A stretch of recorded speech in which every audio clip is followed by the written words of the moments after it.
আসসালামু আলাইকুম। সবাই কেমন আছেন? আলহামদুলিল্লাহ আমি ভালো আছি। আবিহা কুকিং হাউসের পক্ষ থেকে সবাইকে স্বাগতম। আজকে বানাবো কাঁচা পেঁপে আর পাউরুটি দিয়ে ভীষণ হেলদি একটি নাস্তা বা স্ন্যাক্সও বলতে পারেন। যারা কাঁচা পেঁপে খেতে পছন্দ করেন না তারা এভাবে কাঁচা পেঁপে দিয়ে নাস্তাটি বানিয়ে খাবেন। খেতে খুবই মুচমুচে, খুবই টেস্টি, হেলদি, বাচ্চারা বড়রা সবাই খেতে পছন্দ করবে। আমি নাস্তাটি বানানোর জন্য এখানে অর্ধেকটা পেঁপে নিয়েছি, ভালোভাবে খোসাটা ছাড়িয়ে নিয়েছি। এখন আমি একটি চাকুর সাহায্যে লম্বা করে কেটে নিব।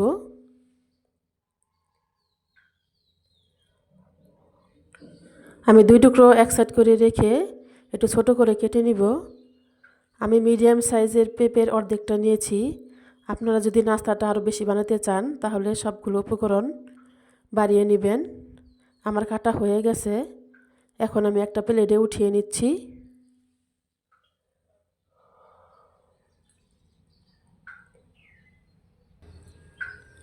এবার পেঁপেগুলো ভালো করে ধুয়ে কষগুলো ছাড়িয়ে নিব। তারপর আমি রান্নাঘরে চলে যাব। এখানে আমি চুলায় প্যান বসিয়ে অল্প পানি বসিয়ে দিয়েছি। পানির মধ্যে আমি সবগুলো পেঁপে টুকরো দিয়ে দিচ্ছি। এখন আমি ঢাকনা দিয়ে পেঁপেগুলো সিদ্ধ করে নিব। এর মধ্যে আমি বাকি কাজগুলো সেরে নিব। এখানে আমি 4টা পাউরুটির পিস নিয়েছি। আমি এখন হাত দিয়ে টুকরো করে নিব, ছোটো ছোটো করে। আপনারা চাইলে কেচি দিয়েও টুকরো করে কেটে নিতে পারবেন। আপনারা এভাবে যারা কখনো কাঁচা পেঁপে দিয়ে নাস্তা তৈরি করে খান নাই তারা অবশ্যই একবার ট্রাই করবেন। খেতে কিন্তু খুবই দুর্দান্ত লাগে। আমার টুকরো করা হয়ে গেছে পাউরুটিগুলো। আমি এখন প্লেটে উঠিয়ে নিচ্ছি।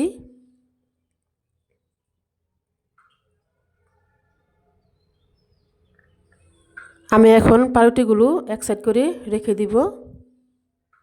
এখানে নিয়েছি অর্ধেকটা গাজর আর অর্ধেকটা ক্যাপসিকাম।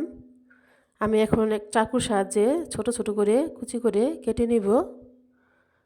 আমি এখানে গাজর আর ক্যাপসিকাম নিয়েছি।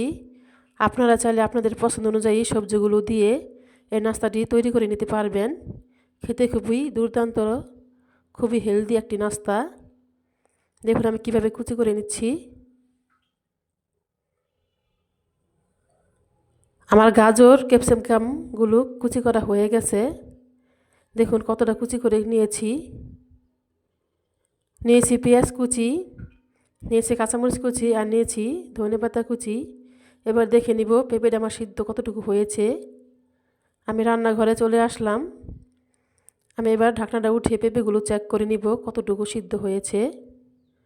আমি একটা চামচের সাহায্যে চেক করে নিচ্ছি। আমার পেঁপেটা সিদ্ধ হয়ে গেছে। এখন আমি পেঁপেগুলো নামিয়ে নিব। আমি একটা প্লেটে পেঁপেগুলো ঢেলে নিচ্ছি ঠান্ডা হওয়ার জন্য। পেঁপেগুলো আমার ঠান্ডা হয়ে গেছে। বেশি ঠান্ডা করতে দেওয়া যাবে না, তাহলে শক্ত হয়ে যাবে। অল্প গরম থাকা অবস্থায় আমি চামচ দিয়ে ম্যাশ করে নিচ্ছি। আপনারা চাইলে হাত দিয়েও পেঁপেগুলো ম্যাশ করে নিতে পারবেন।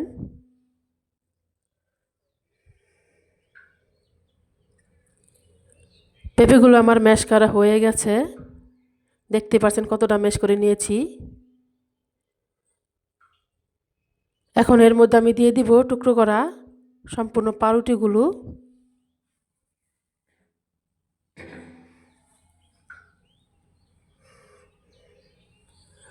আর এখন দিয়ে দিচ্ছি কেটে রাখা গাজর ক্যাপসিকামগুলো, সাথে ধনেপাতা কাঁচামরিচও দিয়ে দিচ্ছি।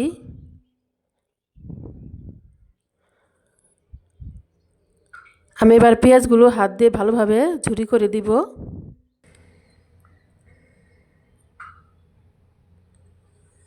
এখন এর মধ্যে দিয়ে দিচ্ছি 1 চামচ কালো জিরে, সুন্দর একটা ফ্লেভারের জন্য। দিয়ে দিব 1 চামচ গরম মশলার গুঁড়ো। দিয়ে দেব 1 চামচ চিলি ফ্লেক্স। আমি নাস্তাটি একটু ঝাল ঝাল করে বানাবো, আপনারা ঝালের পরিমাণটা কম বেশি বাড়িয়ে কমিয়ে নিতে পারবেন। দিয়ে দিব স্বাদ অনুযায়ী লবণ। এবার দিয়ে দিব 1/2 কাপ পরিমাণ সুজি। এবার ভালোভাবে সবগুলো উপকরণ হাত দিয়ে মাখিয়ে নিব।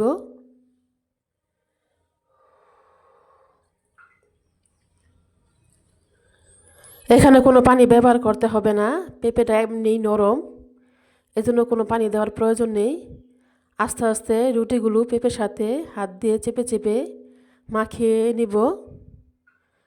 আমি একটা শক্ত একটা ডো তৈরি করে নিব। দেখতে পাচ্ছেন আমি কিভাবে চেপে চেপে মাখিয়ে নিচ্ছি। আপনারা ছোট বড় সবাই এই নাস্তাটি খেতে পারবেন, খুবই হেলদি একটি নাস্তা।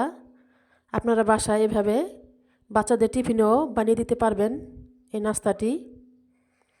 বাচ্চারা সবজি খেতে চায় না, সবজি দিয়ে আপনাদের পছন্দ অনুযায়ী সবজিগুলো দিয়ে এই নাস্তাটা বানিয়ে দিবেন। আমার মাখানো হয়ে গেছে, এখন আমি ঢাকনা দিয়ে 5 মিনিটের মতো রেস্টে রেখে দিব। 5 মিনিট পর ফিরে আসলাম। দেখুন আমার ডোটা অ্যাক্টিভ হয়ে গেছে। এখন আমি হাতে সামান্য পরিমাণ তেল ভরিয়ে নিলাম। এখন হাত দিয়ে ছোট করে একটু ডো নিয়ে নিলাম। এখন 2 হাত দিয়ে একটু লম্বালম্বি করে শেপ দিয়ে নিব। দেখুন আমি কিভাবে শেপটা দিয়ে নিচ্ছি।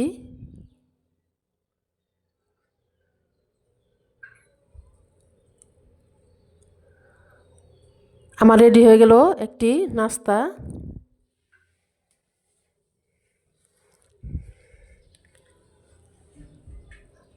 এভাবে করে আমি সবগুলো নাস্তা তৈরি করে নিব।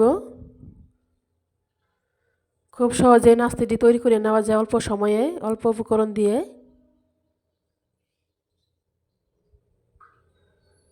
আমার সবগুলো নাস্তা তৈরি করা হয়ে গেছে। এখন আমি রান্নাঘরে চলে যাব। আমি রান্নাঘরে চুলায় প্যান বসিয়ে হাই হিটে তেলটা গরম করে নিয়েছি। এখন আমি মিডিয়াম লো আছে সবগুলো নাস্তা ভেজে নিব। বেশি আঁচ দিয়ে ভাজা যাবে না, তাহলে ভিতরের সবজিগুলো ভালোভাবে সিদ্ধ হবে না। মিডিয়াম লোয়ে ভাজতে হবে, তাহলে ভিতরটা ভালোভাবে হবে, উপরটাও খুব মুচমুচে হবে। আমি উল্টিয়ে পাল্টিয়ে ভালোভাবে সব দিক দিয়েই একটু লাল করে ভেজে নিব। দেখুন কালারটা কতটা চেঞ্জ হয়ে গেছে, কতটা সুন্দর কালার হয়েছে। এখন আমি নামিয়ে নিব। আমার আজকের নাস্তার রেসিপিটি কেমন হয়েছে অবশ্যই কমেন্ট করে জানিয়ে দিবেন। ভালো লাগলে একটা লাইক, একটা সাবস্ক্রাইব দিয়ে পাশে থাকবেন। আর অবশ্যই একবার ট্রাই করবেন, কেমন হয়েছে কমেন্ট করে জানিয়ে দিবেন। আসসালামু আলাইকুম, সবাই ভালো থাকবেন। আল্লাহ হাফেজ।